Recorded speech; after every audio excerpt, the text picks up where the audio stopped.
കൂട്ടുകാർക്ക് നമസ്കാരം. ഞാനിന്ന് പറയാൻ പോകുന്ന കഥയുടെ പേര് രണ്ട് കാക്കകൾ. ചിന്നക്കാക്കയും മിന്നുകാക്കയും നല്ല കൂട്ടായിരുന്നു.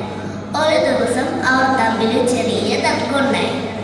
ചിന്നുകാക്ക പറഞ്ഞു, ഞാനാണ് നിന്നേക്കാൾ മിടുക്കി.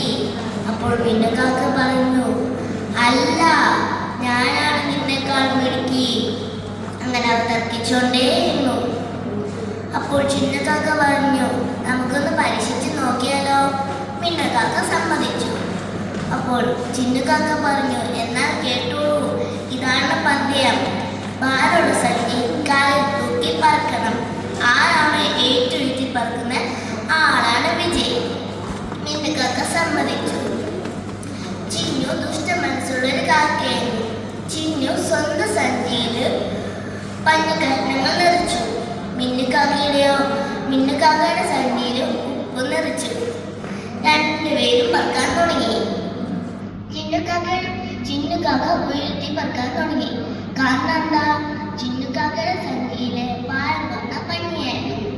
ഉപ്പിന്റെ ഭാരം കാരണം മിന്നുകാക്കയ്ക്ക് അത്രയ്ക്ക് ഉയർത്തി പറക്കാൻ പറ്റിയില്ല. കുറച്ചു നേരം കഴിഞ്ഞപ്പോൾ മഴ പെയ്യാൻ തുടങ്ങി. ചിന്നുകാക്കയുടെ സഞ്ചിയിലെ പഞ്ഞി വെള്ളം വീണ് കുതിർന്നിട്ട് ആ സഞ്ചിയുടെ ഭാരം കൂടി. മിന്നുകാക്കയുടെ സഞ്ചിയിലെ ഉപ്പ് വെള്ളത്തിൽ അലിഞ്ഞിട്ട് ആ സഞ്ചിയുടെ ഭാരം കുറഞ്ഞു. അങ്ങനെ മിന്നുകാക്ക ഉയർത്തി പറക്കാൻ തുടങ്ങി. അങ്ങനെ മിന്നുകാക്ക വിജയിച്ചു. ഈ കഥയുടെ ഗുണപാഠം എന്താണെന്നറിയാവോ?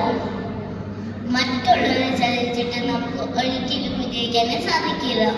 എപ്പോഴും സത്യം മാത്രമേ വിജയിക്കുള്ളൂ. നന്ദി, നമസ്കാരം.